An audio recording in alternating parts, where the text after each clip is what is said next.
This is our second spice file, right? And your 45th or whatever, something Dave. like that. Yeah, something like that. All right. Well, glad to have you here with us, and we got two events to cover. So we'll do. I think we'll start with the Winter Derby, Swedish, and then can jump over to GloryCon right after that. So sounds good. There's some stuff here. I think this will be good. Got Eric with us as always. Hello. He was out sick yesterday, but he's like, nah, I'm taking 2 bottles of Dayquil and I'm getting through the spice files. Not missing that. So yeah, just drink coffee. Yeah, let's do it. Yeah, priorities, man. So perfect. That was fun. I mean, we'll touch on it. Did you enjoy playing Spice, Dave, without getting into too many details? On the day, was that a little more fun than the usual over at GloryCon? grind? Yeah. Or... No, GloryCon was a ton of fun for sure. It was just a reunion, basically. A bunch of guys I know pretty well, some new faces as well. Got to make some new friends, and I just kind of wanted to relax, so I brought something kind of janky, kind of fun that I had been noodling on, and was happy with the results for sure. So, got to keep people guessing. I love it. Yeah, man. It was cool to see you down there at my tables. I'm like, oh shit! All right, we had a party. The universe is good. Yeah, absolutely. I think at one point you might have even been below me. It was amazing. Oh, for sure. I started pretty rocky, but that was good. I ended up where I wanted to be, so it all worked out. Yeah, we had a great time. We'll have to do a whole episode on just on GloryCon, because there's a lot of stories from that. That was quite the event. Definitely. All right, well, let's roll into Winter Derby. No specific order. I guess they're just alphabetical. The Derby, name. Yeah, these are alpha by first name. First name. Yeah. So this is not a science, but I thought there was some, there are some interesting things in the Derby that I think are worth touching on. Even we don't have to spend a ton of time on each of these decks, but some of them are pretty cool. This is Anders Schmidt. Some people might know him as AS Alters. I think he's based on Denmark. A very gifted painter and sculptor and craftsman, I guess, and an awesome part of the old school scene. This is like a take on, I don't know, an elephant Twiddle Vault mashup. I don't know what's going on. Well, Elephant Disco, right? So he's got the 8 elephants, the 4 elephant graveyards, and 3 disc. Yeah. So that kind of plays like Troll Disco. Sure. And he's got 2 time vaults and some twiddles. So you do some of that in between there. A little bit. What behind the manager, is that just power, right? Is that Ancestral, Time Walk, Twister? Yes. Okay. Yeah. Okay. Yeah. So we've got nothing to see here. Yeah.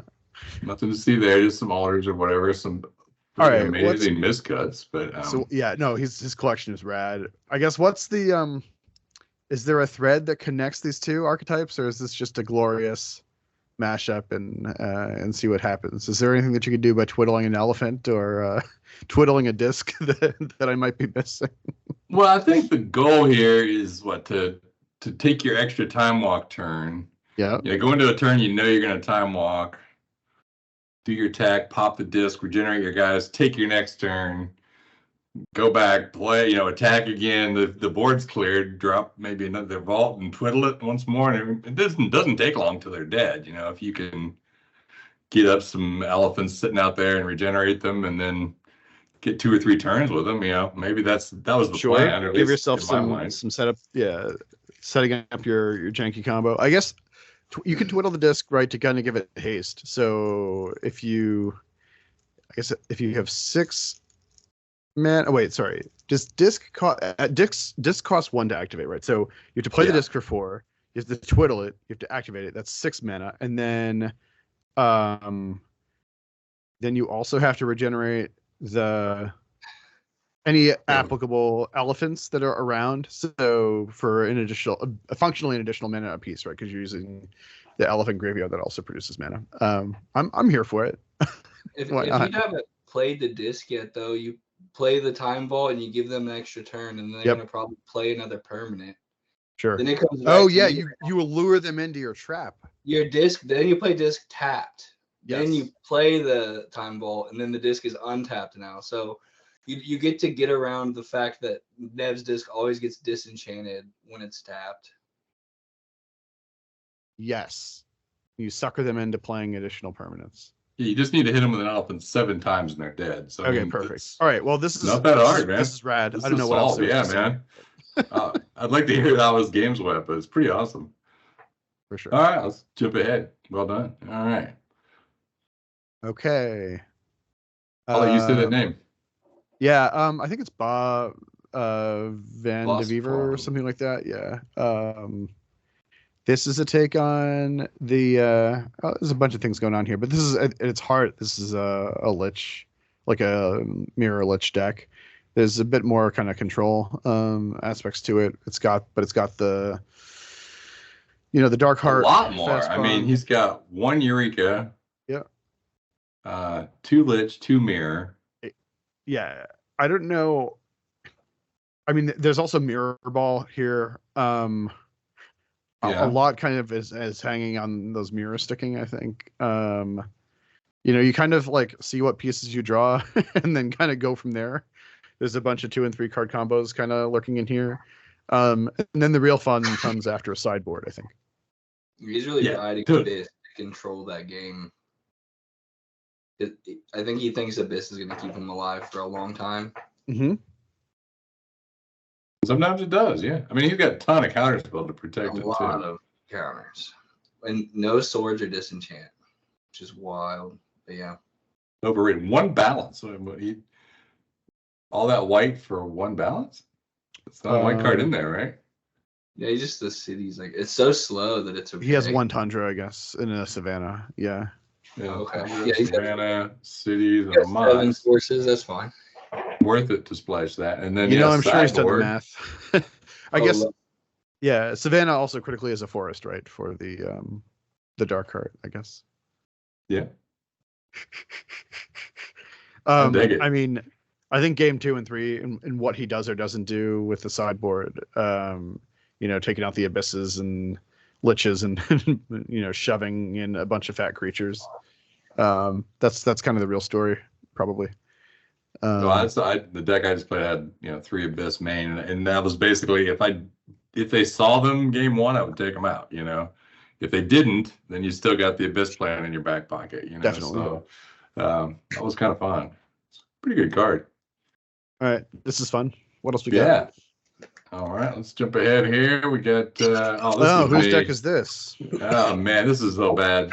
So quick story. We don't have to dwell on this very long because I was an hour from playing my first match and had built a full Power Surge deck. Basically my deck from GloryCon. I was busy and I just kind of swapped it over to be Swedish legal and threw in a Mind Twist. And I mean, an hour from, and I'm like, oh, there's no mana burn in Swedish. True. So I had to cancel my first match because I didn't have a deck or anything. And I just had this one in my backpack and just ran with it. But I mean, it's got some spice. I just happened to have this Wall of Swords Hell's Caretaker deck in my backpack. And here we go. Yeah, everybody's got the same stuff pretty much. But so, I mean, my 4 seconds of thought was that Evil Eye survives pretty much all the removal, and then Wall of Swords stops Sarah's and factories. Yes. Which it did. But then people play cards like, you heard of Wrath of God? I never saw that one coming, but that wrecked me. That's too bad. I actually played the deck 3 times. Once in the second half bracket. It's not what you want to see. Yeah, it was a pretty rough setup, but it does some stuff. If you can get the land tax going with bazaars, you can pitch your 3 lands, draw that back. You can get a Chaos Orb lock going with the Archaeologist. Okay. Wall of Bones just never came in. Right. You never cast Wall of Bone in 8 matches? No, I had it like in there all the time. Just never. It did get sided out a couple times. Did you get to never Glyph of Doom? Equinox? No one was on that. Yeah, I mean, it was a tough derby. Interesting. I did have one great game that probably made it all worthwhile, and the other guy, he was awesome. We played for like 2.5 hours, and the only way I could win was to go wide around like a couple mazes and stuff.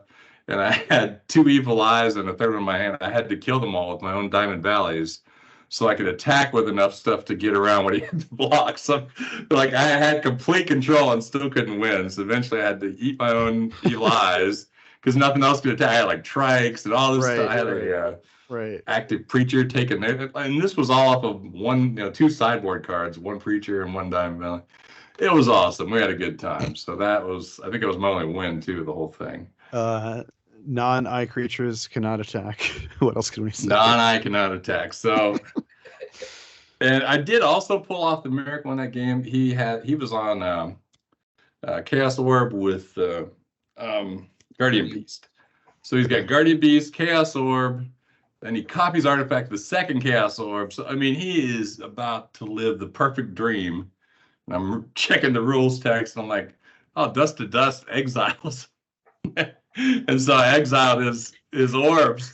And so he really had no good win condition after that. And it was even later, like, went to recall. I'm like, no, it's removed from the game. That's the only thing that stops that lock is that card. So it was awesome. That was amazing.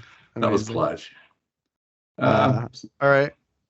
But yeah, I'm definitely going to put some more thought into the next derby before just grabbing something out of the backpack. So. All right, who we got here? Casey Herndon. Casey? I think the Jade statue kind of wrath plan, like wrathing your own ruck eggs was exciting to me. I think, he's put the spice right in the middle of the deck photo, which I really appreciate. I mean, otherwise, there's just a lot of good cards here. Mm-hmm. But this is, a not super often path, like control deck path. You usually see blue cards or whatever, but there's some fun stuff here, mostly around the wraths and Jade statues and rock eggs, though. So what's right? If you're running 4 rook eggs, should you just run the 4 chain lightnings and 3 bolts? I mean, I think he's showing it right here. He probably struggled with that decision because chaining your own rook egg is really good. It's chain it and then hit your opponent. It's kind of perfect. So yep, it's super fun. I would always run 4 chain lightning with 4 rook egg, but I agree with that. I think if we're gonna quibble over one thing, it's probably that he should play 4 chains. Yeah. The way he positioned the chain lightnings and lightning bolts is driving me insane. There's some tilt. Yeah, I think he was going for some form of symmetry, but I guess what he was communicating here is that the 4th chain is actually the fireball. Maybe if you look at how he set everything else up, maybe, I don't know. Maybe we should stop looking at this. It's driving me crazy too. Anyway, when Sarah, I mean, this is fun. This is a fun. It's fun. Guarantee it. I like the deck photo on this, but you might have to explain it to me. I mean, all right. So this is my dream, the 4 fork deck, right? Yeah, 4 forks, 4 Herkules. I think the trampoline is referring to some form of bouncing. Yeah, right. It's creatureless deck, which is fun. Spell blast. It's just kind of all spells. He's got spell blast instead of other, I don't know, removal or something. What are we doing with the what are we color changing here with the slides? I guess the black. Circle protection red. Where's that at? Why am I not seeing that? No, you slide their circle protection red. Oh, to stop slides or to stop their cop. Yeah. Okay. Sure. So it's pretty deep, but or you could. I mean, I'm trying to think if there's a reason to blood moon to something else. I guess if they're on mountains, you could make it all forest or something like that. That would be magical hack. No, that's magical hack. That's magical hack. Oh man. Slide on mine's just for the circle protections. That's it. Well, I like a man that understands magic because he's playing for Spell Blast. Yep. Yeah. And apparently Herkules. I hope he Herkules some. I mean, if with the Herkules, I kind of want to see the Vice's main. If you're trying to burn them out, just try and get lucky and run the Herkules, Herkule their stuff back. I don't know, draw 7 them, that kind of thing. But maybe Herkules he brings them back. Maybe he brings them in when when he knows he's on the play or something like that. I don't know. Anyway, this is fun. Yeah, I'd been drinking way too much Saturday night and got in some really heated arguments over Spell Blast. You brought me into that conversation. I remember. Were you part of that? Yeah, at one point. Yeah, my friends walked out. They hear you still talking Spell Blast. I just turned around and went back in. I was on Team Flash Counter, which I think is also in that list. So, James Onions. Okay, so the funny story here. Okay, first of all, this is a zombies deck. If you couldn't tell, just check out the Drowned and Cyclopean Mummy and what's that other guy? Walking Dead, Zombie Master. He's got it all right there. Boris Devilboon. I think the most exciting part about this is that James Onions beat Will McGran in the Derby with this deck. Oh, dang! And Will McGran was on the deck in Swedish. Dang. So the legend of James Onions grows from here. Yeah, four-color zombie, right? I guess it's only 4. I don't see white. I don't see white, right? Cyclopean Tomb in there. Cyclopean Tomb. I assume he's running 62 cards based on the layout. I haven't counted, but I think that's where we're at. It's got a Hellfire side. I mean, damn, this is nice. How are we using the Gateway to Phyrexia? Against a pregnant, you just sack a creature to destroy their artifact. Good against. Yeah, well, I know what it does. I want to know how we're using it. Like, what's I bring out that's the drive for robots or whatever. You think you're just going to blow up all their, or even against the deck, you just keep blowing up their books and stuff. Okay. It never works, but someone like me thinks it's going to. You're like, oh, you can sacrifice the Devil Boon tokens.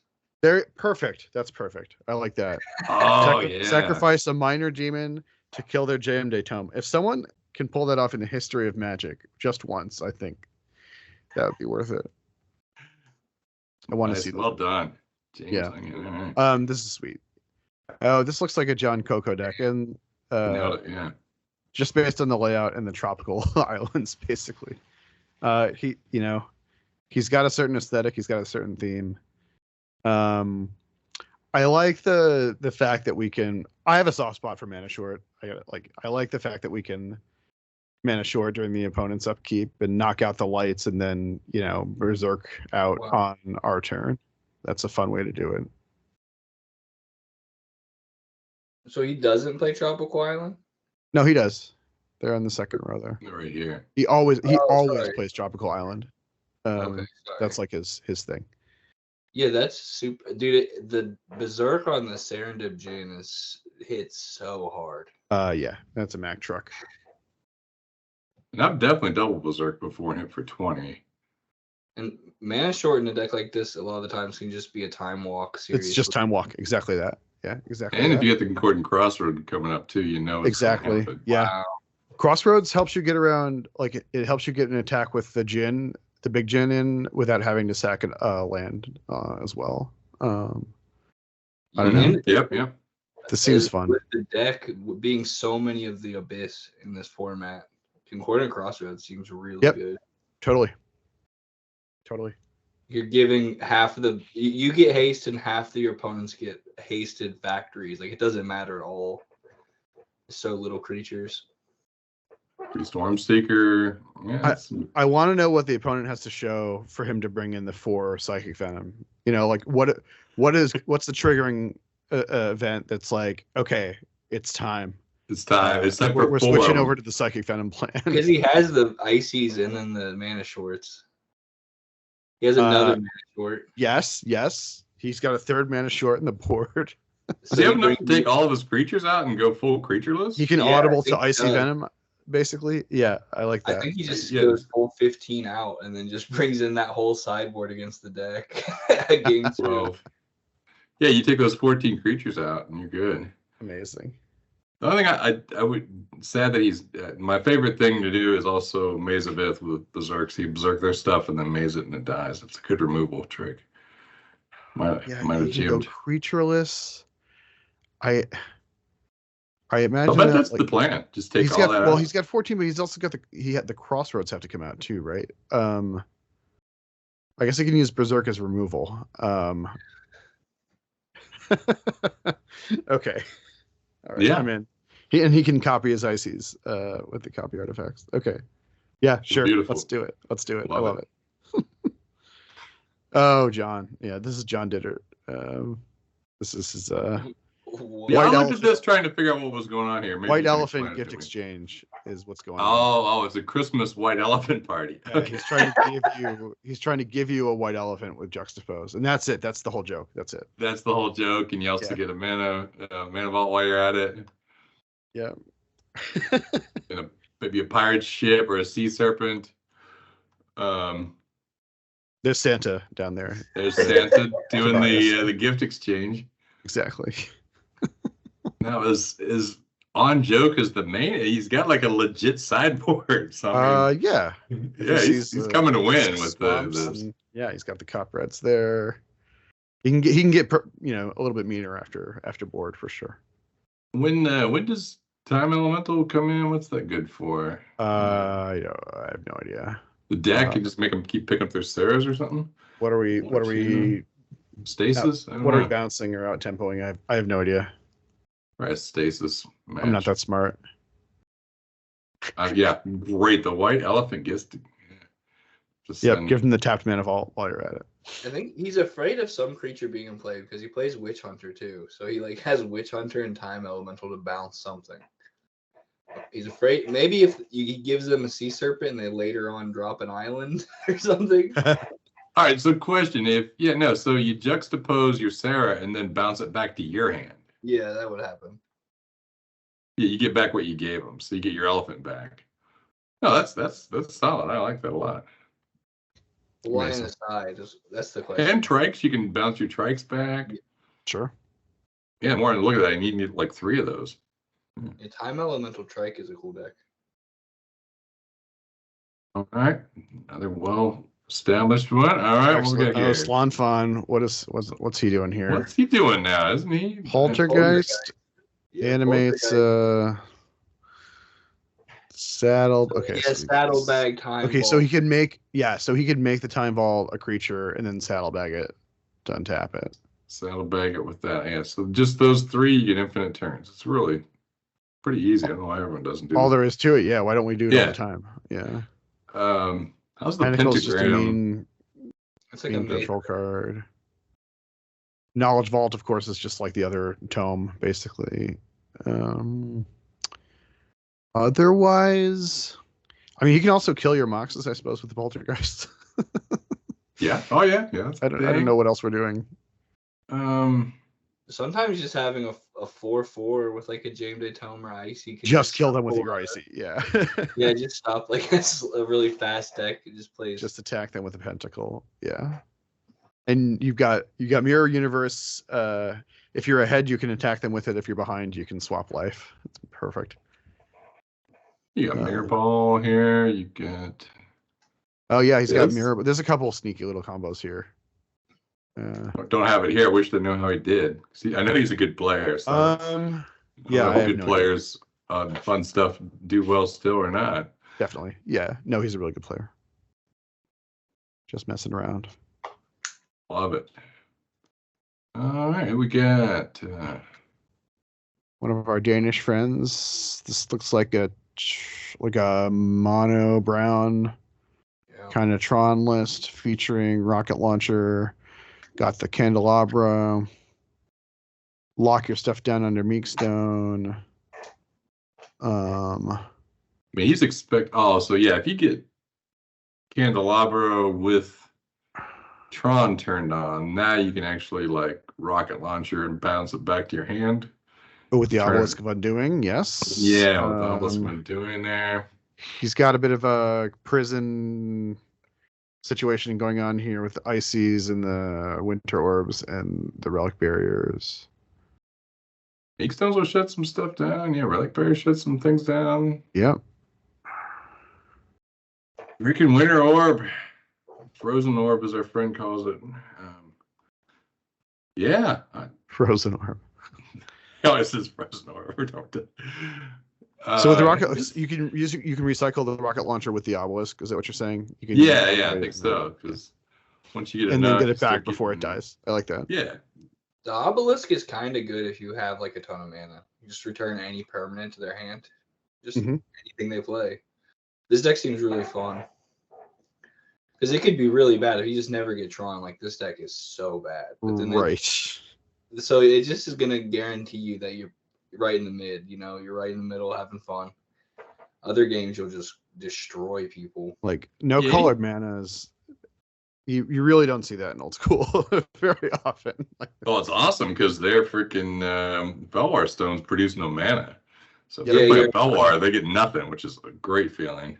The Dex Belwar stones are nothing. That is cool. I mean, he's got 2 Aladdin's ring in the side.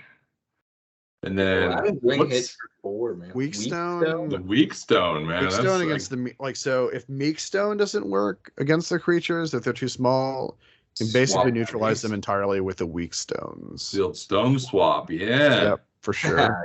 For Yes. sure. Of course. Yeah, Nice. and Fountain of Youth is actually a sneaky card against like burn decks and aggressive decks. Just that passive life gain at the end of every turn. If he's got the mana open, like that can get out of hand pretty quickly. I've played against that a fair Yeah, number. I've never tried this approach. I like it because I've tried the Tron stuff and I never get it frequently enough. But if you just hard stall with just Yeah, Inner I mean he's got orb some and drain it down ramp to too, right? nothing. He's got a million mana rocks basically. 4 moxes, the Soul Ring, all 4 Felwars. Real Lotus. quick math, he's got 3, 5, 7, spend 3. Get you 11 mana with 1 candelabra. That's not bad. Yeah. 6 books. This is a cool Just- deck.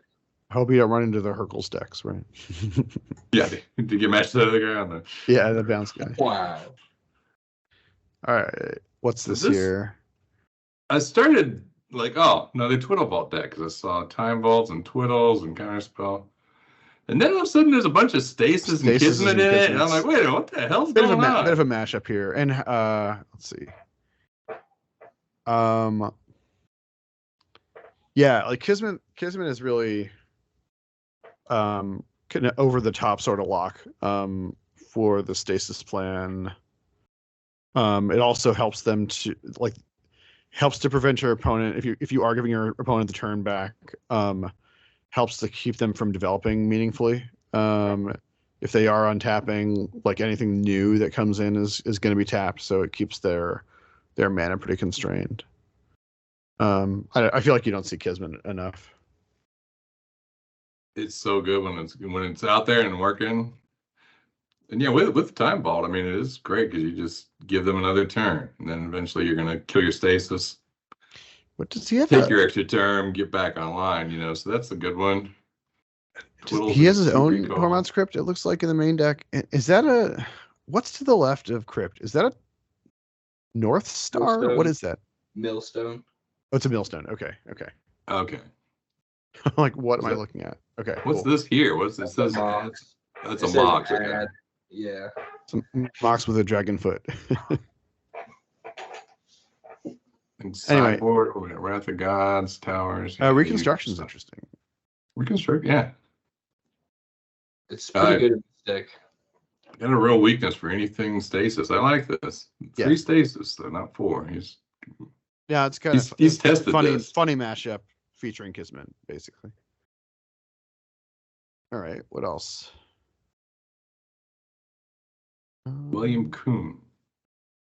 Uh-huh. 4 relic barriers. Yeah, mono white with the relic barrier plan, giving them you can make their guys artifacts with the transmogs and then lock them down under relic barrier. You can recycle transmogs with the archaeologist. That's cool. That's really cool. The archaeologist and the transmogrificator. That's so cool. If you get that rocking, It's kind of like exciting. it's like a grindy, value-y mid-range deck that just it's a white. It's just kind of a stock white mid-range deck, but then it has this hard left turn into artifact land. Yeah, because you're like lions to play a knight, then you get a Suchi, and you're like, all right, and then wait, what just happened? All of a sudden everything went artifact. We've got the Relic Barrier Howling Mind combo. We've got Suchis of our own. The Anthem there, Angelic Voices, pumps your guys as long as they're white or artifacts, which can buff your Suchis, it can buff your factories, which is fun. That's cool. Oh yeah, it does help factory. Nice. I kind of want like another archaeologist or two, like just like I've been playing a lot of archaeologists lately, and he is the man, dude. He does such cool stuff. Once he gets the lock going, he's tough to stop. The knock against him is that like balancing and replaying something takes a lot of mana. But look, you've got your land taxes, you've pulled up all your planes, you're good to go. And then if that doesn't work out, you can just get in everything. Dave, you play a lot of like aggro and decks, not like this, but white weenie and stuff. Yeah, low curve white weenie. Sure. I'm super into like going. He's really heavy on land tax 3. I've been playing 4, but then I also played the tome to like draw and discard. Yeah, but he's got one. How do you feel? My theory on land taxes, I just have been literally cutting planes out of my deck to play more of them. Yeah, I like that fine. I think I love land tax in a deck like this.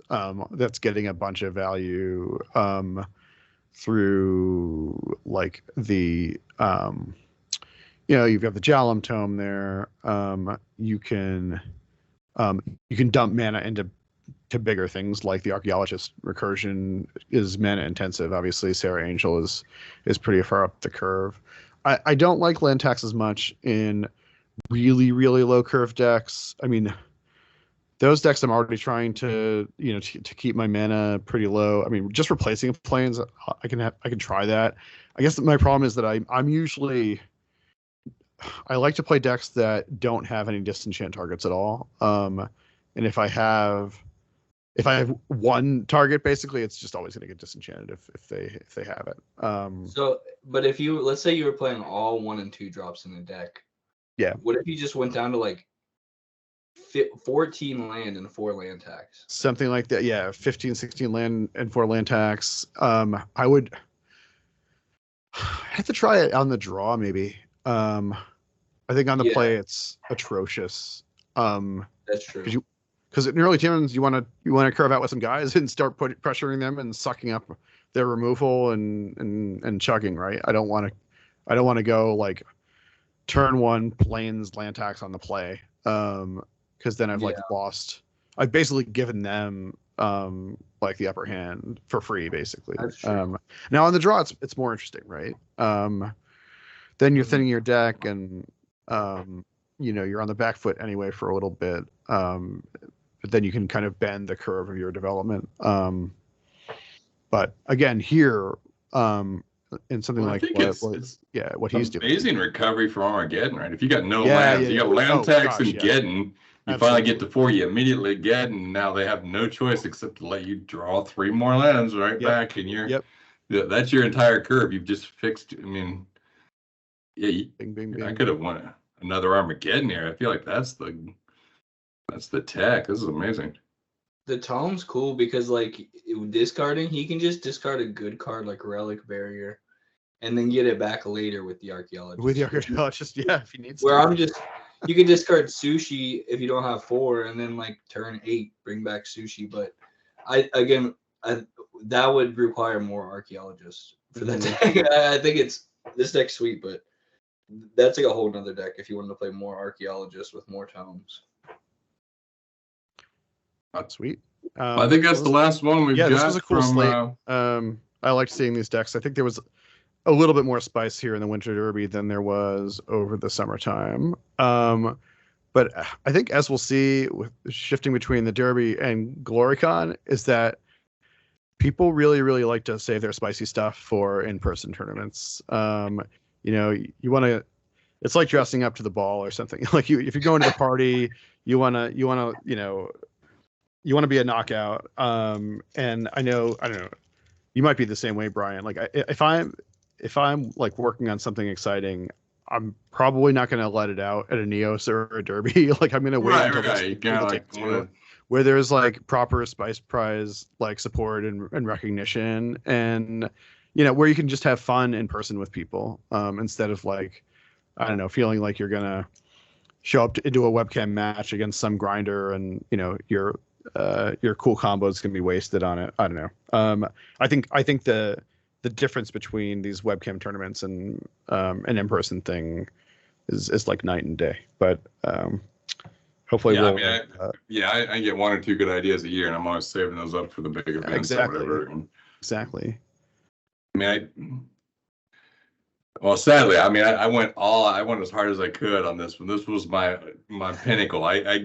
Because I won this at GloryCon. I won 2 years ago with the Horror House film. So I don't know if you had a Gwendolyn deck and had a QR code. No one made like a YouTube video about this Horror House that was in Gettysburg, and all the men came and gave them jewels, and it was the Moxas and all that stuff. So This is amazing. it was fun. That was cool. And I'm like, how the hell do I top that? A comic book is a good start. Yeah, so I mean, I guess we could jump into that because Let's do it. I'm B, so that starts with Brian.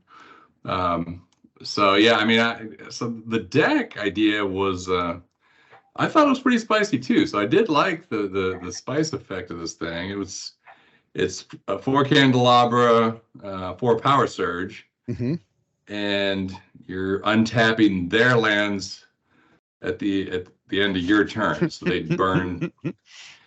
And I got 3 abyss, which really held stuff down, and then I'm running 4 living wall, which is a mana sink. That's your mana sink. I love Sentinel because it's the ultimate blocker. Yeah. Got Jade statue in there that can block and do different things. Actually, Primal Clay was good in this deck because depending if I needed a blocker to stall or if I needed a way to kill, a lot of times the board would be clear. What mode did you use Primal Clay in most often, would you say? I actually played it twice as a 3/3 and once as a wall. Yeah. So if I need the life, I got the Diamond Valleys, so I play that. And then I kind of got into some card selection based on the comic book that I did. So this was super fun. I hope it catches on because I had a blast. Let me switch over to the comic screen. This is too good. Yeah, so after I had the deck, I'm like, all right, I got a good deck. I'm in the running, but that definitely doesn't guarantee you're gonna win anything. Let me close this. So yeah, I started down the rabbit hole of creating a comic and putting all my cards into it. So I got the Adventures of Thanos, Glory Hole in the Wall. So he's going to the Glory Hole. Right. As one does, yeah. Yeah, he reads about this famous Glory Hole in the tome and talks about traveling this path through a maze, and eventually you meet this statue who allows you to enter, and it's amazing. So Thanos uses the crystal ball, basically talks to the devil, tries to find out who's really behind this mysterious hole in the wall. And I like the use of the shatter for that picture. Yeah. That got a lot of comments. The Disharmony guys. Disharmony is just dudes at the bars talking about the good time they had at the Glory Hole. Yeah. And this was really the inspiration, was just everyone's expression. So these are people retelling their stories of what they think is behind the Glory Hole. So Psyblast, Ancestral, Powers, they all have that expression, like that could be what's going on. And they all have a vision of who they think's in there. And even the friggin' Sentinel, he thought maybe Clay statue was in there. Yeah, I mean, that model Clay statue is pretty appealing, I have to say. Yeah, so then Thanos goes out on his journey, and he peers through the hole, and it's just a black abyss on the other side. So he uses his Chaos Orb to fire up his candelabra, and there she is, the Ogress. And so I ran one Ogress, and she did a lot of work. Yeah, she's good. Like, she probably did 20% of my damage. Yeah, she might win you a game here and there, actually. The one Ogress. And then this is where you really start getting into cards that you're just like, why is this in your deck? But yeah, so she breaks the candle down with the shatter, and it's all dark. He doesn't know what's going on. You hear crazy chains and stuff going on, and then she makes Thanos' wand and uses it on him. So the whole story is candelabra could be used on someone else, and that was the story. So it all kind of came together, and then I had the deck photo on the back, and so anyone I played, they'd give them a copy of the comic, because they'd all be like, what's going on? I mean, there were some freaking board states that were just like, what in the hell is going on right now? And I had the best freaking time all day, man. I don't even know how to stop sharing, unfortunately. Oh, here we go. Yeah, I mean, all day long, people were just like, "What's Sentinel do? What's that do?" One game I brought in, it was perfect. I brought in the Island of Walk Walk. The guy was on mono blue flyers, with an abyss and an Island of Walk Walk and a candelabra. Like he couldn't get crap done. He couldn't get through. It was awesome. And it had like chains and just all these crazy. I got to activate some flash fires throughout the day. I finished horrible in the standings, but damn, I had a good time. I felt like it was doing great things. So I don't know, but that's this kind You of did win a match so, though, right? I saw you went. What you had a match win and a couple draws or something? No, so yeah, I went like round one was 2-1. Round two was 2-1. Then I went 1-1 draw, and the next one was 1-1 draw. And it wasn't my fault. The guy was cool guy, but he just for no reason he just activates a freaking Armageddon with no board state. Oh no! Resets the game. I'm like, dude, why would you do that? And then we How'd sit you there do for another 20 minutes, and round two was over at the end of the game, and I'm like, God, I could have won that one. And then I 2-0'd my last two rounds. So I mean, it did some stuff, and there in every one I lost, at least I won one game in every match. But yeah, that's like I feel like if you're winning one game in most matches, you're still having a good time, right? You're getting to do your thing, like even if you're not winning the actual match. I don't know. It feels like you're doing good stuff throughout the day. Yeah, and we can even jump over to Merrill real quick. I don't know if you interact with Merrill once, but the guy's one of the coolest freaking guys ever. So this was his deck photo, or I guess it was his deck submission. He had a lot going on that day. I don't know if you saw his charity function. He had a little sheet of paper, and he would explain it to you when you come over. And he was trying to lose, but so after game one, you could allow him to keep as many permanents as you wanted on the battlefield, and he'd give you he'd donate $1 for each one you let him keep. And I mean, and so I don't know, like he just has a random, like he had a 1/1 spirit token and he played it, and I'm like, is that 11/11? He's like, I think it's a 1/1. I'm like, no, I think it's 11/11. He's like, all right. So Sure. he attacks, and I block it with Sentinel. I get a 1/12, feed it to Diamond Valley, gain 12 life. But he plays just like one Plague Rat. I guess there's two. Actually, he saw another Plague Rat. The top right. He just raw dogged a single Plague Rat in front of me. I'm like, oh shit, all right. So the Plague Rats are zombies though, so they do regenerate with Zombie Master. Okay, yeah, that's true. Little known fact. I know when we were playing, there was some Ice Age cards that are not showing up in this deck photo. There was a Total War. There's a few other things he picked up along the way, and oh my god, love this guy. I think he had said he was like $300 or $400 in the hole though for this charity, because he was, matching all this stuff, and the lower your life total was, the more he donated. It was quite the structure he had set up. Unsleeved revised Black Lotus. And I wanted to shout out real quick. He has a cassette tape of a really good band named Knoll. It's I guess a one-man band that plays a dude with a keyboard, but I think that's pretty cool. Not many people listen to that genre of music. It's a deep cut there.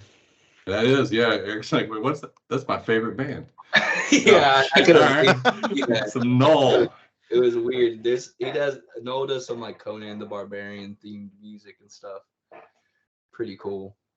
And then while I was sitting there reading his notes, it said at the bottom, all as Garfield intended. I said, what's that about? He's like, oh, I heard that's a cool podcast. I'm like, oh shit, yeah, man, that is. You gotta check that out. So hopefully you're listening. Well done. Yeah, I saw somebody posted him on Instagram. It just said legend. He is, man. He had like a Roman soldier helmet to match his Minotaur, I guess. Yeah, love man. That was fun, man. That guy's probably having the majority of the fun in the room. A lot of stunts in that room. Yeah. So that was my derby. And after all that, I got second place. So we can touch on first place in a minute, but I pulled out every freaking stop I could imagine to get this two-peat and didn't get there. But you'll have that, and they weren't wrong. I'm with the judges. But there was this spicy brew in the room.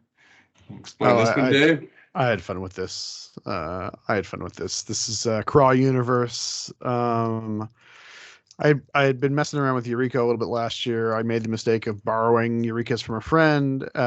Liked them so much that I decided to buy my own. So that set me back a bit over those last several months. But definitely worth it to be able to warp in Craw giants and Craw worms and stuff. This is kind of a mashup between like you're just kind of plain old Eureka fatties and like the Sylvan Mirror Universe kind of combo decks. So there is also like almost like a mirror ball approach that you can take. You can Eureka in a mirror. Having done a bunch of damage to yourself with Sylvan Library, trying to dig for all this stuff, and then switch life totals, finish them off with a hurricane or some Trike Spikes or something. And then what else is going on here? I actually liked Force of Nature. I think Force of Nature only cost me maybe one game, maybe not even. But it also, I won swinging with Force of Nature more than a few times. So that was exciting. Definitely the best that I've seen out of that card in a long time. Kind of makes me want to buy a second one in beta, actually, if I'm going to run this back. I can promise you Trample is better than Rampage 3. Yeah, Trample. Well, the Giant has Trample also. Oh, he does? Okay. Which makes the Rampage relevant, because with Trample, they actually kind of want to multi-block it, but then there's no reason, every time they multi-block it, it adds +2/+2, so. Animates were fun too. Yeah, I like the animate option. That's good. Getting a trike back for cheap, or with the Sylvans early, you can, draw extra cards, put yourself up to 8, and then bin a creature at the end of your turn to animate it back. That's another way of kind of cheating in a quick creature early on. Question: is there a reason no Lotus? Yeah, I don't own one. That's the reason. I would love to get a Lotus in this deck, but I don't. I literally don't have a Lotus anymore. I sold my CE Lotus some years ago when my wife and I bought our place, and I have not replaced it in my collection yet. Yeah, because I ran not this list, but it was a Eureka with Craw worms in it up at the Kumite a couple years ago. Oh yeah, and that was my highlight. Like game 1, turn 1. I don't know what I'm up against. Just land Lotus Eureka. Land Lotus Eureka, taste it. And I drop like Craw worms and I forget what I even had in there. And he was on goblins. It was awesome. Like, but you have no idea. I'm like, I don't know what's gonna happen here. I had no clue who this guy was, what he was playing. How did you end up getting Avoid Fates out? Did you have any luck with that, or no? I didn't have luck with Avoid Fate. Honestly, the sideboard is mostly irrelevant. What I found with playing this deck is that there's really nothing to board out, or almost nothing. I did bring in the Dervishes once against Mono Black, and I had to make some hard choices about like cuts in that one. The only other time I found a bunch of room was when I was playing against a really all-in mono red deck, like Ball Lightnings and Goblin Grenades, like the kind of deck that can take you from 15, 16 life and totally unconcerned to dead in like half a turn, basically. So I took out the Sylvans and Hurricanes for that, and brought in some other stuff to just kind of soak up some of that damage. But otherwise, it's pretty like it's a combo deck, right? And like everything is serving a specific function.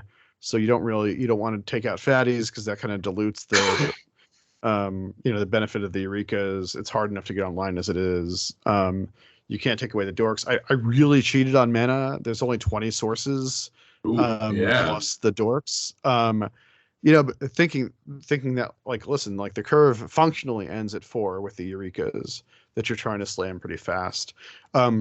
Even with the low mana source count, I still found myself hard casting 6 drops in the mid game often, and so I feel like I got away with that pretty well. I ended up 3-3, about as well as I could hope to do.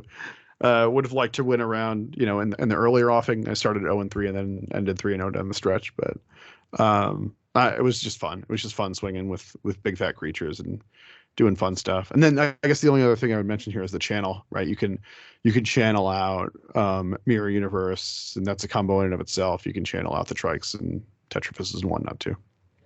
Yeah, well, that's what I was like. Oh, he's got channel, but yeah, I remember I was playing Gabriel Angel Fire, and I remember playing against Pez. I actually done well at that. Like I was up like 2 wins, sitting out with Pez, and I'm just like, I don't know, dropping everything to play Gabriel Angel Fire, just like swords. Like, oh yeah. Like I spent 3 cards or something to get it out. Like, yeah, okay. Yeah. Sorry, yeah, Gabriel. That does work, but wasn't that cool? Like he wasn't impressed. But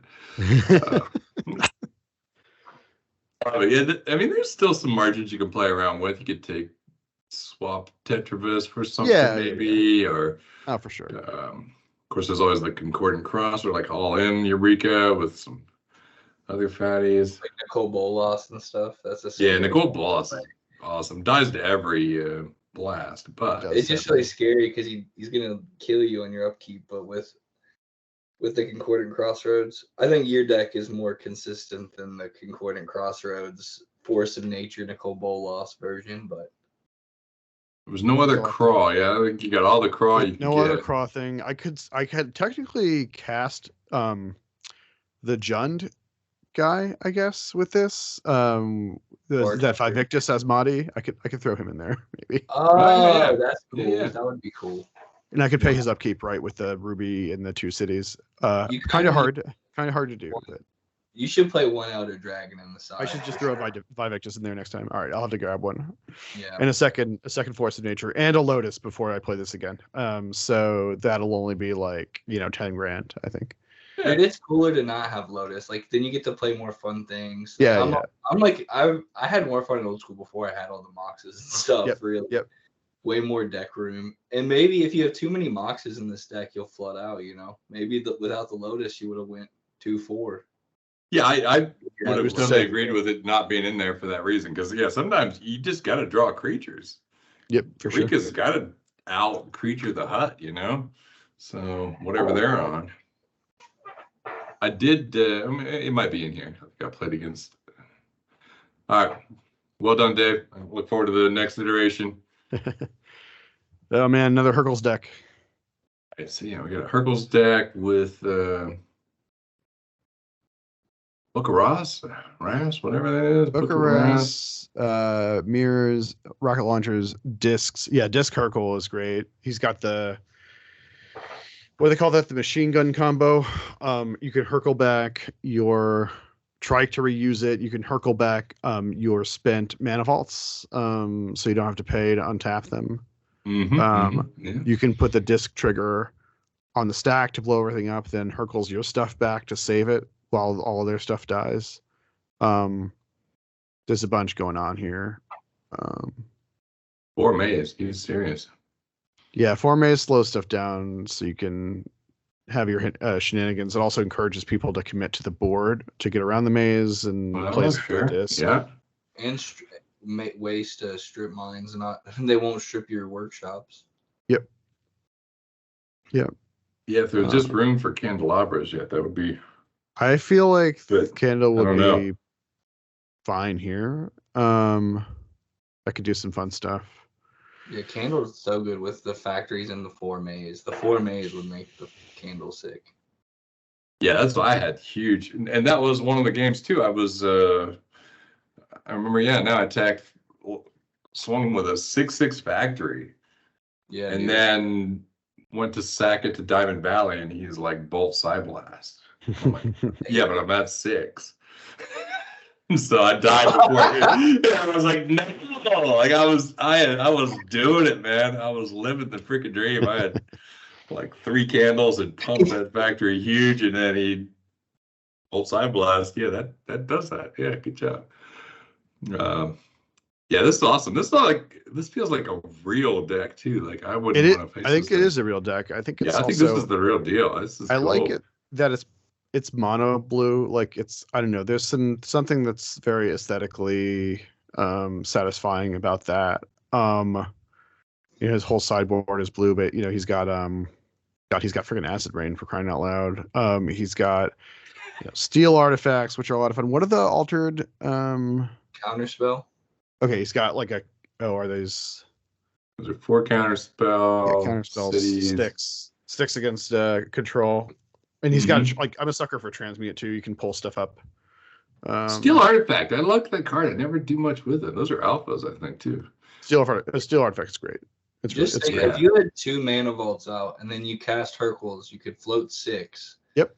Play him, go to 4. You could have 10 mana. And now Book of Ross is you can draw 5 cards off that with Book of Ross. And Book of Ross also combos with the Mirror Universe. Obviously, you can pay life, draw cards, swap life totals. He can keep, if he runs into, I don't know, too many disenchants or something, he can bring those counter spells in and protect his mirrors better. He's already got mana. I mean, mana drain is so freaking good in decks like this. Yeah, dude. So good. I don't agree with Winter Orb at all. Yeah, I don't know what the rationale is. With Maze of Ith, it just seems really bad. He's got a bunch of mana. Yeah, I don't know. I mean, I guess so. He's got a fair number of mana rocks. I guess Workshop is a little bit asymmetrical there. Like, you're untapping a land that makes 3 mana, and they're untapping a land that makes 1 mana. Maybe, I don't know. Yeah, I feel like I could. He can also Herkules, so he can play. What do you call it? He can play Winter Orb, lock their stuff down. But then Herkules at end of their turn to untap all of his stuff. Like, it works with the Herkules a little bit. Well, does he play Relic Barrier? No. Nope. He could, I suppose. Yeah, no, I think he should play Ices on the side too, but that's just my opinion. This deck is sweet though. Deck is really cool. Yeah, I think I would maybe put 1 Candelabra for the Winter Orb and maybe 1 for that other Book of Ross. Because even though I don't know, Book of Ross is where it's at, dude. Yeah, but you can't use your freaking shops to activate. You can only use them to cast it. So it's not like if you pay 4 for a Jane Day Tome to draw 1, this card's pay 4 to draw 2, and you got the mana for it.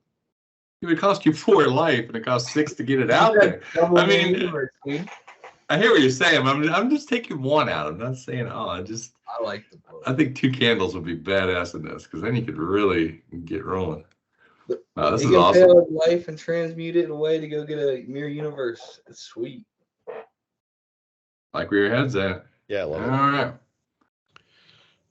Jared says in his deck. Yeah. This is like a Basilisk lure situation. He's got some Leprechaun Ward stuff going with the Cobb Green. It's a Basilisk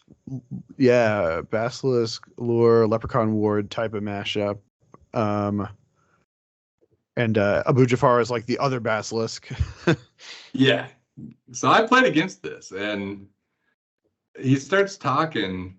And I don't know if this is just cheating or what, but he starts telling me about his last Eureka game while I'm running a Demonic Tutor. Like a Demonic Tutor, he's like, yeah, last game when I cast Eureka, I'm like, oh crap, he's got Eureka. Well, Eureka's in the side. I think he was playing me, like trying to give me insight that wasn't really there. And I'm like, oh, so then I figured exactly what I did, but it did change my choice. I'm like, well, if he's on Eureka, I got nothing. I'm about to lose. So I went and got something. I think I got an Abyss or something. Amazing. But I did that. This was definitely where Candelabras came in. So it might have been game 2 or 3. He Eureka'd out the 2 if biffs. I think we had 2 cockatrice, a Force of Nature, and maybe something else. It was just this massive board state. 2 Force of Nature main, 2 side, obviously. I don't think I've ever seen that in my entire life. So as a Eureka, the only thing I kept in my hand was my Lotus. And on my upkeep, crack the Lotus, make 3 green, burn both if biffs, and both of us for 3. So that killed 2 of them, and I had 3 Candelabras and a Maze, which amazed the other 4 things plus the Abyss. So even though he did that huge wide board state, he still couldn't get through it, and had to give up. But yeah, cracking the Lotus to wipe out their if biffed is a lesson I've learned the hard way. Myself doing that, and I'm like, oh yes, I think I have an out here. So poor if biff. Dude, I do love if biff with Spirit Link is awesome though. Like you can gain so much life. And then the Cop Green is good with if, but it's also really Cop Green's really awesome with Force of Nature too. Now I heard something about his Blaze of Glory. Blaze of Glory. It was a huge blaze of glory. I heard the story in the background. I don't know what happened. You didn't hear that today. They're like, the blaze of glory did something pretty epic. And I forget the numbers. But yeah, you probably cast it on a Cockatrice or a Bujafar or something and just wipe their entire board. Yeah. I hope that's what happened. I think that might have been it, yeah. So somehow Blaze of Glory did its glorious thing. You got 3 of them in here too. That's probably such a fun, like, long day drinking deck. Oh yeah. Weird things are gonna happen. Like randomly playing Lure, like sometimes you just put Lure on a Llanowar elf and now your Force of Nature's unblockable. It's like weird stuff. You don't want to think that line of play until you're just hanging out all day with this weird deck. Oh, this was such a fun match. I love this thing. That's an awesome deck. I think he avoided fating me too somehow. What did I do? I remember getting burned out with an avoid fate. I'm like, damn it. It doesn't work. I forget what I did, but yeah, he avoid fated it. That was awesome. All right, next up. All right, this is. Are we there yet? I'm saving that for the end. Yeah, save that. All right, so. Ryan's deck is sweet. Yeah, I played against him down at the bottom tables too. Wow. This was it's like a candle combo type of deck. It looks like a display case of the freaking vendor. Cool shit you can buy in there. All right, what's going on? Yeah, fill me in here. Well, let's see. He's got Tron pieces. He's got candles. He's got this is my boy. Beasts. See, finally someone with candles and Tron pieces. Yes, okay. Yep, candles, Tron pieces, and Guardian Beast. Titania Song. He's got Song in the sideboard to switch it up in game 2. He's got, what else has he got? He's got the fast bond stuff going on here, comboing with the Howling Mine and Sylvan, draw a bunch of extra cards, build up your board really, really quick. What else does he have? The deck is called Well-Equipped Beast because he's running the Guardian Beast, and they got all these jewels, right? They got the so they combo with the rocket launcher. Of course, you can keep reusing rocket launcher with Guardian Beast in play. And obviously, you've got the Chaos Orb combo with those two. Dude, I just had to Google. I know the card's called Ring of Renewal, but that card's kind of sweet. It's really, really good. It's amazing and limited too. Dude, I forget. Is that the one that does it draw you or something, or what does it do? Discard a card at random to draw 2 cards. Yeah, draw 2. If you're out card. of cards, you can just like start tearing your deck basically. Yeah, just out of cards, draw 2. Dude, that card is sweet. It's very powerful. But it comes up more often in like slower formats, especially like cube draft and stuff. Well, I didn't want to be a broken record and preach the Titania Song on all these decks that run these huge artifacts, including the one that won the Spice. I think they could have jammed a song in there for the big artifacts. Just out of nowhere. It's so good sometimes. Mm-hmm. I actually love Titania Song and just not play any Moxes, and it just wrecks your opponent's Moxes, which is really good. It's better than you think. If you just go unpowered and just jam like 2 or 3 songs. Elf song, taste it. Yeah, it kind of a sucker for whatever tune she's playing. So we got. I guess he's got all the factories. Yeah, they're kind of scattered around. He's got the mazes with Candle. Again, that's pretty awesome. Yeah. Dude, Stream of Life can literally say you win the game against a lot of decks. Mm-hmm. But in a deck like this, you could easily gain like 15 life, easily. If he fast bonds, how does he refill his hand? What's he got for that? He's got the Howling Mines, and he's got Sylvans. Sylvans, yeah, maybe. Sylvan seems really good with the Tron lands. It almost seems needed. But it's just hard because all the Tron lands, it's hard to play other colors. Mm-hmm. He pulled it off. Yeah, he's not running too many colored cards, right? A lot of it is artifacts, and everything else just has one color pip of black or green. Yeah, one black, one green. That's it. Yeah. A deck like this, you want to be like, okay, if I have to play this Sylvan Library turn 6, is that okay? And I think in a deck like this, that's fine. Like Guardian Beast might not come out for a while. Yeah, that really cool deck. Yeah, I like this a lot. It was fun to play against too. Scott Bradley. Scott Bradley, my man. I got to play against this at the feature match table when we were both 0-2 in round 3. What are these? They're Camarade tokens for spawning bed. Oh, an angel, dude. Damn, Sea Singer in there. That's sweet. This is all like Homrad spawning bed combo, basically. Steal their stuff, sack it to spawning bed. The spawning bed is only sacrifice a blue creature, but the fallen angel. He's got fallen angel. Yeah, the fallen angel can eat it, no matter what it is. At one point, he what do you call it? He phantasmal terrained me or turned something. Yeah, he phantasmal terrained or hacked one of my things into an island. I think he actually like tutored for the phantasmal terrain. Wow. Yeah, to turn on his Sea Singer to grab my guy to kill it. Yeah, but that's probably the play with tutor, because if I'm sitting against like 2 Craw giants in this deck, like I just want you to have an island so bad. Yep, exactly. That's sweet, dude. This deck's awesome. I love the spawning bed. I've had a lot of really fun decks with that card.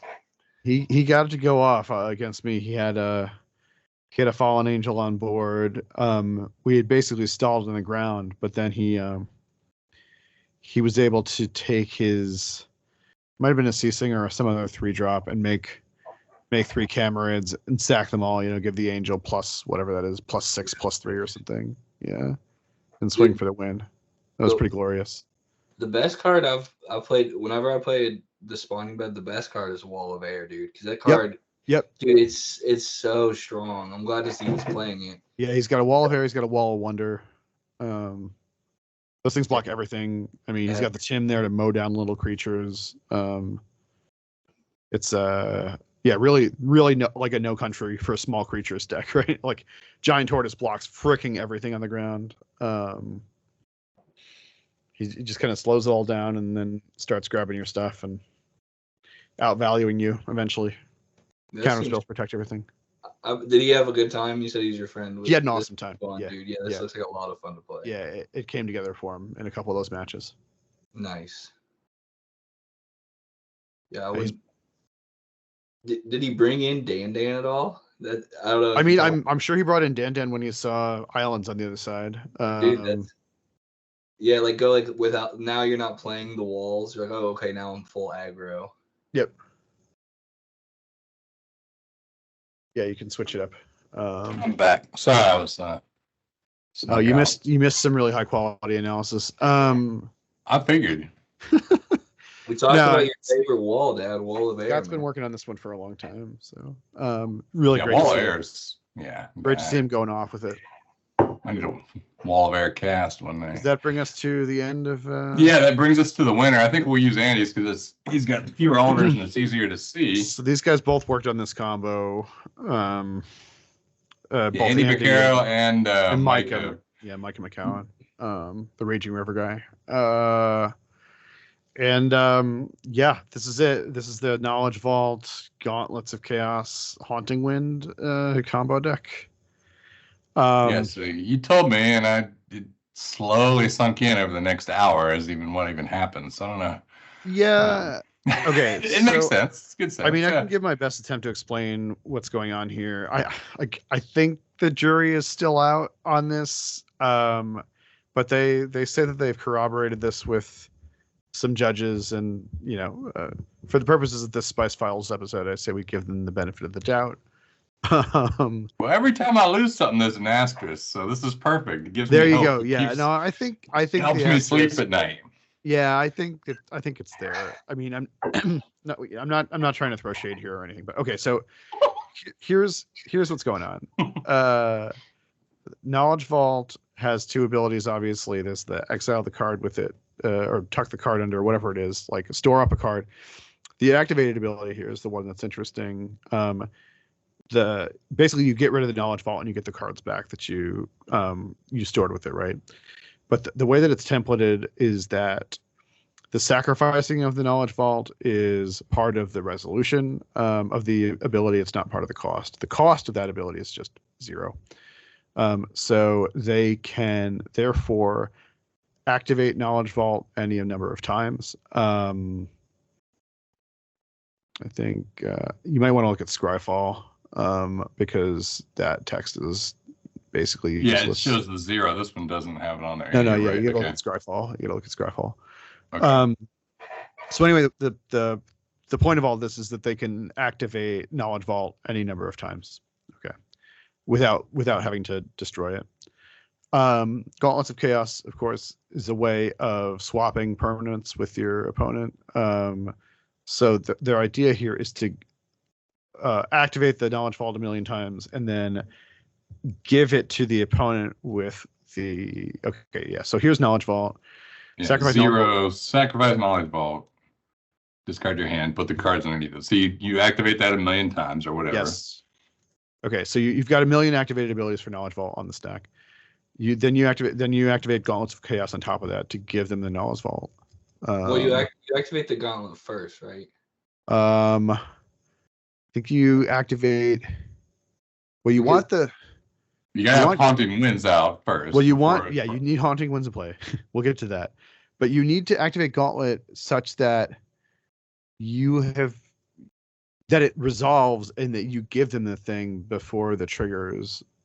So you activate Gauntlet first because the first thing, no, you're right. Do that second. I think you do that last so that they. Yeah, this is the last thing you do. So you exchange control of target artifact. Yeah. Creature or land with an opponent. So you do that after, yeah. So you put everything on the stack. Put everything on the stack. Activate Gauntlets by paying your 5 and sacrificing it. You give them the thing, and then this is the tricky part. But I think is it? It just wind. Okay. Oh, Haunting Wind. Yeah. Okay. Great. Yeah, Haunting Wind. Whenever an artifact becomes tapped or a player activates an artifact's ability without a tap in its activation cost, so this 0 cost ability qualifies here. Haunting Wind deals 1 damage to that artifact's controller. The idea is that by the time you've given them this thing, there are all these triggers on the stack from Haunting Wind also, and that's what you're kind of responding to after, like when you use the Gauntlet. You ship this thing over to them, and all these Haunting Wind damage triggers are still sitting on the stack. And then the idea is that when those goes to resolve, those things are checking to see who the controller is of knowledge vault at the time that they resolve, and then the opponent would take the damage because they control the knowledge vault. Now, whether Haunting Wind actually remembers or can follow the controllership with that thing changing hands, or we got all kinds of listeners. Someone's going to clarify this. Or they still apply, like, as these things are stacking up, the Haunting Wind triggers are woven in with knowledge vault triggers that also say sacrifice this thing. So theoretically, this thing is going to leave. This thing is going to go to the graveyard also, and in that case, it's no longer controlled. I don't think there's a way of having all of the knowledge vault activations stack cleanly below the Haunting Wind responses to those activations. I think they kind of weave. So you might do all this to do 1 point of damage is the reality. I mean, maybe. I don't know either. A grand high judge to come and confirm whether this works or not. I've been in like a chat for most of the last couple days in the wake of this thing being released out in the wild. Everyone has their own take on this. It's clearly, it's messy. There's a bit of a rules lawyering kind of loophole here. Leave it to Micah, who's an actual lawyer in real life, to find that. Anyway, no matter what, like, you have to respect like the level of thought that they put into this. This is insane. I want to believe, I want it to work. Very much so. But no matter what is like, no matter what the punchline of this is, I think the point is that like people are still very enthusiastically looking for, in the darkest corners of this format, for stuff to to learn and to break and exploit and have fun with. And that is definitely worthy of celebration no matter what. So hats off to those guys. This is stupid. That's amazing, dude. How did they do with this? Like, did they win some games? Andy won a couple matches. Andy started 2-0, I think, which is insane. Nuts. Yeah. Because I don't know what for defense, you literally have hymns and a terror. And you hope their stuff dies to Abyss, basically. The 2 Abyss? I mean, come on, really? Yeah. That's It tough. looks like Micah picked up a game win and Andy picked up 2 game wins. So yeah, Micah's collection is beautiful. He's got all these alternate. This is so amazing. Yeah. So I just started with Andy's because it was cleaner. You could see what was going on. Guess, is this a little different? Did he run transmutes? It's different because I see Will-O-Wisp in the sideboard. That's on the other one. Yeah, I think there were a few card differences between the two. They had a couple. They each had their own kind of twist on it. The core of the combo there is down at the bottom. Yeah, but I mean, I think the prize went to them both. I don't know what they did with that. That's tough. I mean, there was a Goblin King, Spice King prize, and I told them to just rip it in half, basically, each have a half. That would be perfect. They share the crown. So he's not running any Abyss main, is he? He's got 2 down. Oh, there they are. They're over here in the corner. Okay. But he only has 2 him main. And then 2 him. Yeah, it's a little different. Does Knowledge Vault, it's a bad card without this combo or whatever, but does it actually help you kind of dig for the combo in the meantime? Like, can you be using Knowledge Vault? No, because it puts them underneath. You can't use that same card. Knowledge Vault because it goes away. In order for you to even get those cards, it has to go away. Okay. If you have a second one, you could use that one. But see, that's what I feel like. I kept looking at this, like, I would just throw 1 Titania song in here and you'd have 2 or 3 Knowledge Vault in the Gauntlet and just crush them. Like, whoa, where did 20 damage come from? Like, we've been dirtling around all this time. Here we go. That's what I kept thinking. I'm like, I'm going to add 1 more combo into this thing. Oh my gosh. I mean, I feel like we've reached the end of history here with this thing. Come on. We plenty to do. Someday Sentinel will work, I think so. I think so too. He'll wake up from his dreams of the primal clay lady and just go to town. The Adventures of Thanos episode 2. It's marvelous. It's a glorious whole to behold for sure. Yep. Honestly, my whole point was that whenever someone hears GloryCon, they now think Glory Hole. That was the whole point. How could they not? That's all I really wanted. Event was amazing. It was great to be there. Loved to see Brian. Always a pleasure. Mike France and Levi and Nate and the rest of the Old Order guys who all lent a hand to put it on. They did a fantastic job. Oh my gosh! Venue was great. Food was everything good. Was. The after parties, or the Friday night thing and the Saturday after party were both awesome. Definitely my favorite parts overall. Just like hanging out with people, catching up, shooting the shit, playing it. That's awful. Had everything really. So we'll probably double up on this story because I got to tell it anyhow. But we got to the bar Friday night and Drew Tucker's over there, so I go over and I'm talking to him a little bit. And my buddy Steven doesn't know who he is. And he's walking up. He's like, "Hey, will you sign my card?" And he just gave like everyone that planes to sign, and he gives it to Drew Tucker. Drew Tucker signs this random plane. He's like, "Sure, like, yeah, obviously." And so now he's got one of those like tatted up planes with the Drew Tucker signature on there. We're like, "Did you give him $2, man, or buy a beer or something?" But he had no idea who he was. He was just another dude. He was like, "Hey, man, welcome to the event. Sign my card." Totally. No, he fits right in. He gets it. He really gets it. He does, man. I love that guy. I hung out with him both nights. Yeah, he's one of the good ones for sure. Well, amazing event. Thanks for doing this, Dave. We'll Oh, always a pleasure. Good to see the spice still flowing. Great to be with you guys. And yeah, thanks again to France and everybody who organized GloryCon. Really appreciate all the work you put in. we are gonna run. So it's a ways off, but I think we're gonna try to do our own event. October, 11th and 12th, Friday and Saturday, end of this year. So Nice. um, Put that out there. yeah, we had that 8-hour ride home, man. We came up with some good stuff. So Hatch a plan. Love it. yeah, we're gonna do it at a factory, so no venue, save all the money.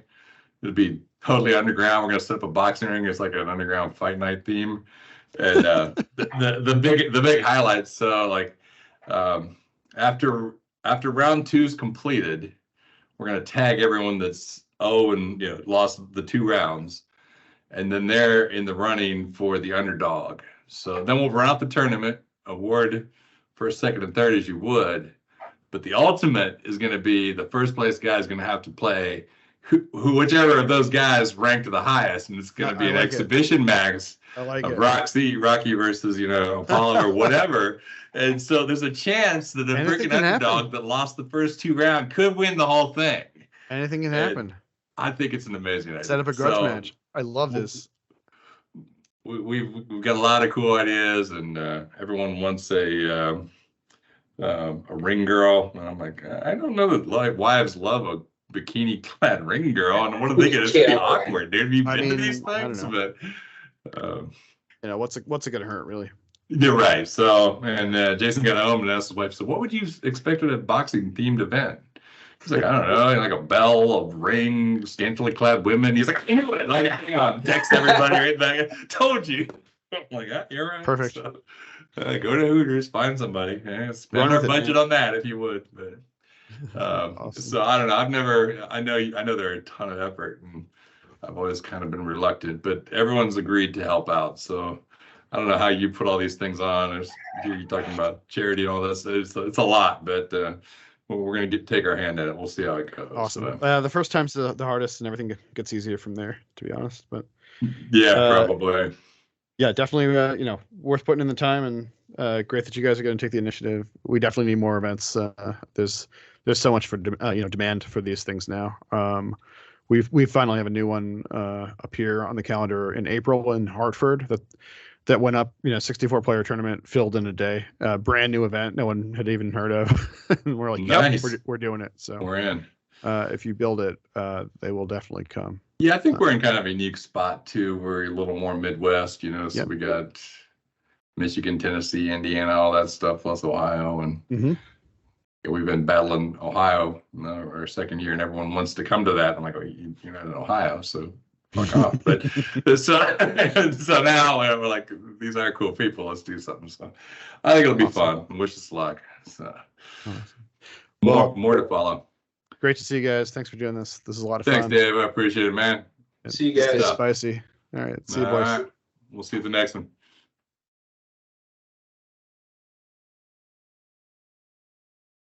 Get that recording. Okay. Yeah. You can channel icy because then it only costs one. Channel your mirror. Red barrier. Only and costs mirror. one to activate. Yeah, you have Exactly. 2 mirrors. You should play channel. But here, so DFB, you know a lot about like white, little green and little white Yep. things and stuff like that. Would you play Winter Orb with Pendelhaven then? I Or is don't. that- So I don't like. That's like the Derek Walker school of mono green, right? He put up really good results at the Bootleggers Ball. I mean, this was now like, I don't know, 5 years ago, something like that.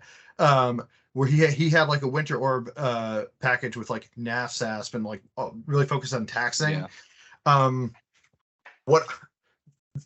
How I like to approach mono green is like all of the utility lands and like tapping all your permanents all the time.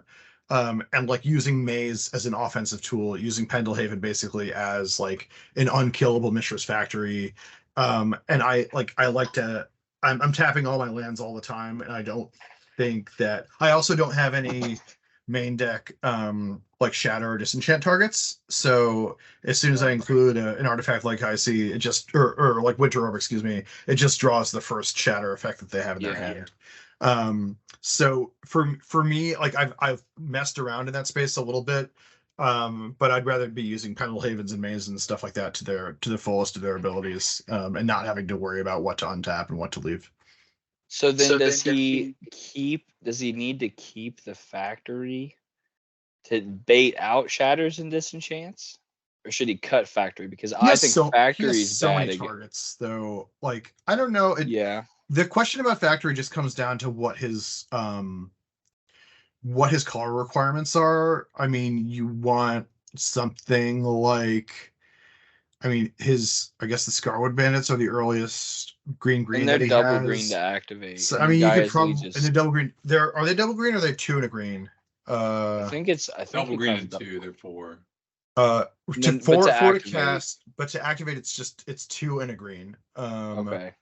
So like I think you could get away with like 13 green sources or something in your deck. Now if you want channel, you want to be closer to 14. He doesn't have 13 at all. He doesn't have close to that. So 1, 2, 3, 4. You cut factory? 1, 2, 3, 4, 5, 6, 7, 8, 9, 10, 11, 12.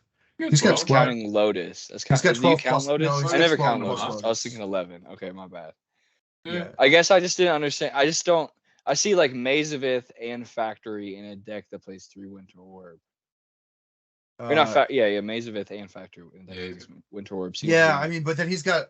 I mean, the candle can convert colored mana that he doesn't need into other things that he wants. I agree. Like there's like a lot of there's a couple like weird like non-bow corners of this list that could be maybe streamlined a little bit, but also like bringing something like this into an existence is like having a sandbox. It's like a playground. You kind of figure out things that work, and then the next time he knows it way more than we do. Like why he plays these specific cards are very specific. I feel like we're picking this apart.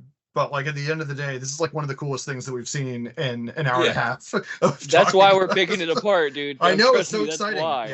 Yeah. This is too tight. I feel like the spice has fallen off a little bit, and I hope us talking about like all these different variants of all these crazy decks like inspires more spicy out there. I just want to spread the spicy thing. Yeah, everything he's doing with Scarwood Bandits here is just making my heart skip a beat a little bit. I'm like, oh, I could go back to Mana Stacks and eat it tonight. You know, I could stay up late and tinker with this. Like there's a lot here to kind of dig into. And it's huge, dude. Just that if you're like showing people something like that in the year 2013 or excuse me 2023, what year is it even? Like we've been doing old school for how long, and people are still coming up with stuff. And exploring nooks and crannies, and that's pretty amazing. Yeah, for a format that most people think Scarwood and the Transmog before. That's good. It's real good. This is a new combo, dude. This is done, the Jins. sweetest deck. Yeah. All right, we got one more. I don't want to keep you all night, but we got nothing going on, so you're here. Micah. All right, cool. All right, what's the other two? This is Micah, the Raging River. Raging River, yeah. Yep. First of all, amazing collection. Second of all, what do you call this? Mono brown parfait. He calls it the flour mill. It looks like Millstone is his win con. And he's just got a lot of other funky one-ofs and stuff that he's playing off of his workshops and Tron package. It takes a lot to commit to mono brown, and there are different ways of doing it. But this is like a kind of controlling kind of prison approach that you don't often see. So thought it was worth flagging. Yeah. Is that a cursed rack? He's got a. It looks like I'm trying to like dig into the one-ups there. He does have a curse track. Gauntlets of Chaos next to Bazooka, the Goblin Bazooka or whatever. Yeah, Rocket Launcher. First rack. Is that a Voodoo Doll? I don't know what that. No. Is it a? No. It's an Altered Cyclopean Tomb, I think. Oh, okay. Just reading the text. Yeah, the first word says take. Okay, it's Aladdin's ring. Mirror's Disc, Rocket Launcher, Cursed Rack, Cyclopean Tomb, Orb, Soul Ring, Crypt, and Gauntlets of Chaos. Oh, it's the chaos. Yeah. And a white border Gauntlet of Chaos. Isn't it a Fallen Empires card? I think it's in Chronicles. Oh, is it in Chronicles? Okay. All right. No, because that doesn't have the date. It just has the. It looks like a white bordered version. Like he whited it out. Maybe not. No, I think it's either 4th or Chronicles. Hang on. Okay. Yeah, I don't see a lot of Gauntlet of Chaos. Sorry if I'm wrong on that. No, it's definitely it's a Legends card that was reprinted in Chronicles. And this is sort of like, it's a little bit like Juxtapose. 5 mana to cast, 5 to activate, and then you sack it. Exchange control of target artifact, creature, or land you control, and target permanent and opponent controls that shares one of those types with it. And if the permanents are exchanged this way, you destroy any auras attached to them. It's pretty cool. It's actually a decent card if you can pay. You know, the mana cost is high, but you know he's got it going on here. Hopefully, but yeah, he should be able Tron to get to that level of mana. And he and the cool thing about Gauntlets of Chaos is it's not like Juxtapose. Like you pick the thing that you're grabbing, and you give them, you give them a desert. Yeah, you take their library or what? I don't know. Yeah. Anyone notice those Felwar stones? The Hoover Send? Yeah, I mean his collection is absolutely gross. The stuff that he takes the worst deck photo. He just puts dices over it. Like, yeah, I have 3 workshops. Yeah, whatever. I got a stack of signed. No, I would co-sign that. If I had a collection like his, I would show you the front of every single card I had. Or maybe he just has really bad, like, 4th edition Felwar stones, but one really nice is like just says, "Yeah, I have 4 of these." He does maintain a really incredible cube, so maybe it's possible everything is just like one-offs. But I don't know. He's got some just wild stuff. The desert there has Arabic text altered onto it. Right. Yeah, that's cool. That's never been made, right? That's no. That's all custom. Okay. It's all custom. Yeah. The Obsianus Golem, his sideboard's crazy too. Yeah, this Golem looks awesome. We haven't even talked about this. Yeah, he sideboards. He has no creatures main, and he sideboards into creatures. Right? He's got Jugs and Colossuses and the Golem. And what is that? Gordon and Seb on an altar. What is that 6 drop? It looks like Shapeshifter. It could be. I think it's Shapeshifter. And then the Flying Carpet. Yeah, Alabara's Carpet, I couldn't even tell you what that does. Couple bottles. Well, only flying creatures going to attack. Dude, that's totally that 100% is Gordon and Seb.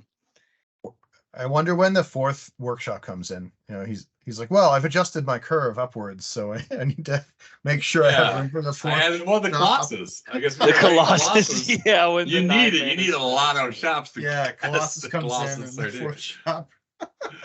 That's still a lot of mana though. Like you have what, like 12 of the, tower, mine or whatever. That's 12 lands. You go to 16 for factories, 20 for the freaking maze of 20 for the strip mines, 23 for desert. There's a lot of colorless lands, really.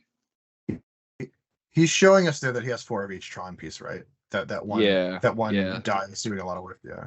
He's playing 23 lands. Show us your lands. No, sorry, 24. No, 21, because he's only playing 1 straight mine. Never mind. That's weird. Do you think he has 4 Alpha Icy? Sure. Right. Probably. No, I can see the corners of the other ones behind it. Oh, yeah. Well, Alpha Ices are centered. You see how like that text is like centered? And same with the Howling Mines. Oh, yeah. It's the way to tell when betas are like all from left to right or whatever. Yeah, the beta ice is a lot darker. It's got a lot more text on it. The alpha ices are just gorgeous, absolutely gorgeous. Yeah, you can tell his collection's gangster. But I mean, I think Alhabara's Carpet is just 5 to prevent all damage done to you by attacking non-flying creatures. So Oh, it bogs like- out non-flyers. Yeah, the carpet like lifts you up basically and keeps you safe from the ground. Ah. Yeah, but I mean that's brutal if they're not playing flying creatures. It's kind of okay when you have like Tron out, yeah. Yeah, Yeah. it's only 5. Sure. 2 lands. What's And is five? that shapeshifter with Gordon Seb on it? Is that like that- I know that is that the card that they're playing? It's like can come out as like a 1/1 or like a 1/5 or like Oh, a yeah, it could be a, 3/3. like a 3/3 or a 1/6 or yeah. Is that the card? I don't know. I can't couldn't tell. tell. Shapeshifter is a super good card. I love bringing in Juggernauts though against main deck has no creatures. Yeah. Then you bring in Juggernaut. Like Yeah, I I mean, expected that. They're maxing like divine offerings and just whatever dusted us and stuff like that. But if they are not in white, their crumbles or shatters or whatever only go so far. So I kind of disagree with that. Like that card to me seems bad because a deck that's not playing creatures has to be playing factory, and a factory kills a Juggernaut. I still think Juggernaut sucks. How dare you? Poor I think Juggernaut. Juggernaut's Glorious. good in singleton or like our made up format doubles. Juggernaut does There's not a everything. lot of- Although, listen, this is the hot jug summer. I mean, Juggernaut has been putting up results. At Kumite, John won the thing with Juggernaut, like Shops build. There were a bunch of Juggernauts in the Derby top 16 or whatever. It's making the rounds. It's icy summer, you mean? Yeah, icy yeah. manipulators. That's what it factories. is, Yeah, They just icy happen to manipulators. also, Good. they just happen to also have the jugs. Yeah. And I- he played I the. want, believe me, I want you to be right. But yeah, Juggernaut's been putting up some gaudy results lately. It's sort of annoying for those of us who don't believe in it. Which it dies to everything. I don't know what to tell you. Yeah, whenever I played, it does. John played icy and not the Howling Mine. The what's the card that taps an artifact? Relic Barrier. He played icy and Relic Barrier main board, which now Icy's gonna be pretty good. See, that is 100%. That's a shapeshifter because I looked up the green. You can see it around. The Yeah, that background's weird the same. green. and Yeah, it's so it's got the 3 people. So the that's altar has the 3 guys. Yeah. Gordon and Seb, and who's the third guy? It's probably. I'd have to see the altar. Gordon Seb. It could be Jonas Staten. It could be trying to think of other podcast hosts. It could be depending on how old it is. It could All be. you can see is hair. Could be anything. It could be you, Dave. I don't know. Could be Slump. Definitely not me. It's probably Slam. Yeah. Could be Grant Castleton if it's like really really old, going back to like first generation flipping orbs days. I don't know. I miss. He those. doesn't want to show off his deck, and yet it's gangster. Like he's got the freaking Felwar stones. Like he just. Oh yeah. He has nothing to prove anymore, right? It's just like. Yeah, exactly. Yeah. Prove it just has a dice there, dude. Whatever. Oh, that's just almost mean. You see this? But is I don't something know, I you have never some see play as unlimited Island of cards. Walk. No, that's good, that's- dude. That card is so much better I than know. Mazabeth in some decks. I think Decks we that, did like, some. okay, if I play White Weenie, I'd rather play Island of Walk sideboard against Serendib because it keeps it tapped. I can now continue to attack with my creatures. If I major Serendib, I can't attack with my White Knight. It's gonna die. So Island of Walk is sometimes good. And I don't know if it does it tap it? Does it if you were attack with Sarah Angel? No. Okay, so never mind. But it still keeps Serendib tapped. That's the only reason to play that card over Mazabeth, is if your deck folds to Serendib. If it tapped for mana, God, it would be so good. We had that format where everything, all the lands tapped for mana, and it was like the best card in my deck. It's in a weird spot because if it tapped for mana, it's too good. Without it, it's too bad. It's just like never gets played. Yeah, dude, Serendib's just too strong. Keeping it tapped though is like a 4 defense is just gross, dude, for real. Yeah. I don't think that really needs to be in his sideboard because he's playing like 11/11s with trample, but I think that it's still cool. None of them fly. Yeah, I'll take 3 to attack you for 11, whatever. Yeah, he's got no flyers. He's got as big as Colossus is. He still can't reach up into the sky. True. Dude, this dude's got the most pimp deck, and he's still got Whitewater Winter Orb. What the? Just kidding, dude. Signs. True. You're gonna find something to pick apart about everybody. Yeah, I dude. If feel you that. got I Quick feel like we're gonna Movers, get a bunch signed of shit for Felwar, being the dude. dicks that complained about all those spice decks. We're not complaining. I'm just trying to spread the spice seed. Get people Hey, I'm just thinking. seeing what I see, dude. If you got $1,100 Felwar stones, I'm gonna just use some what everyone's thinking. I'm just gonna say what everyone's thinking out loud. Because I'm buying my Felwar stones for $4, dude. Oh man. Thanks for having me on, guys. This is a blast to do this again. Really appreciate everyone who's coming to these events. You know, these are big spiky events. I realize that, but people who are really committed, bringing stuff that's cool, that's noteworthy, that will turn some heads and raise some eyebrows and give people stuff to think about that they haven't even considered yet.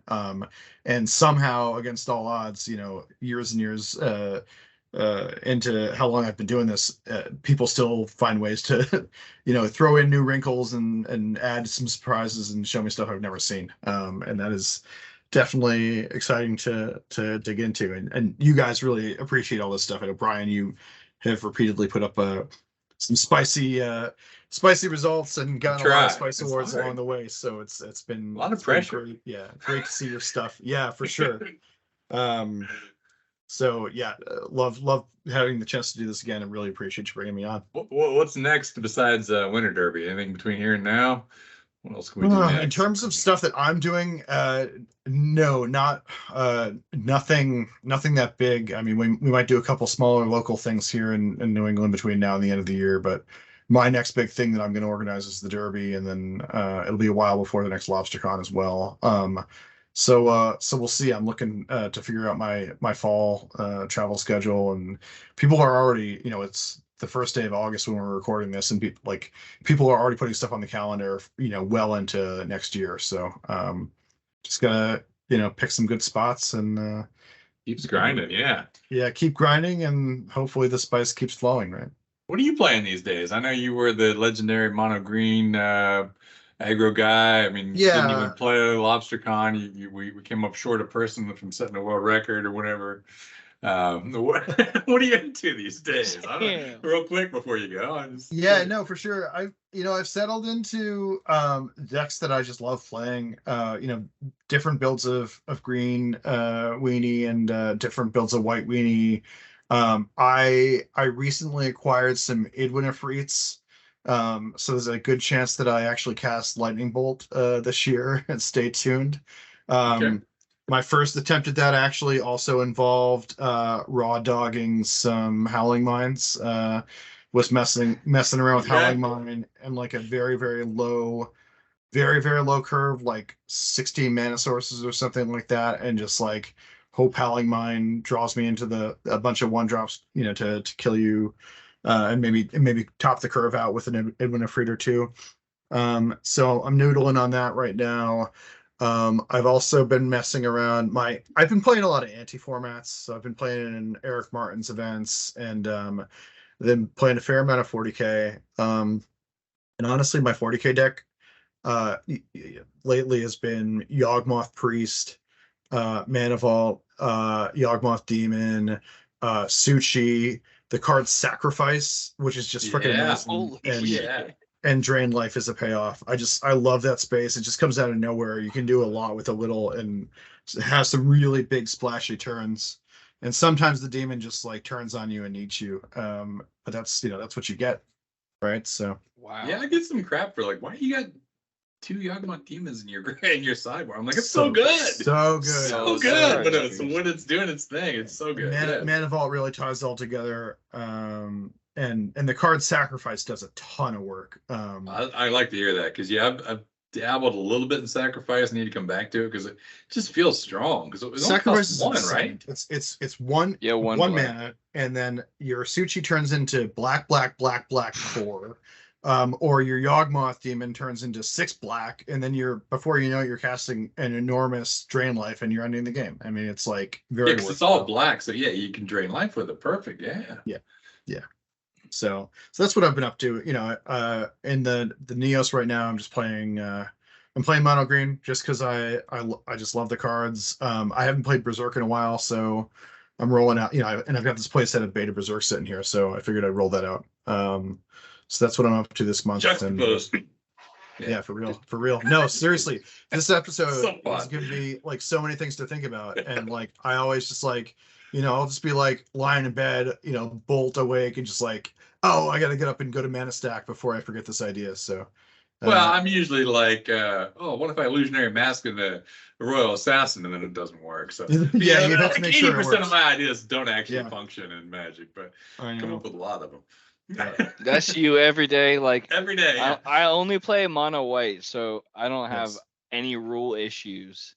And then he comes to me, he's like, "What if I Royal Assassin illusionary mask?" I'm like, "No, it doesn't work because of this." Every day, Yeah. and then he tells me, "I got this crazy idea." I'm like, "No, just play Savannah Lion." Just go to Scryfall and find out what the card actually does. No, don't do that. Yeah, man. Bummer. We play with old rules. We've probably played 20 games just this year where I'm just like, I don't know, that makes sense. Just keep it going. Yeah, that's how that card works.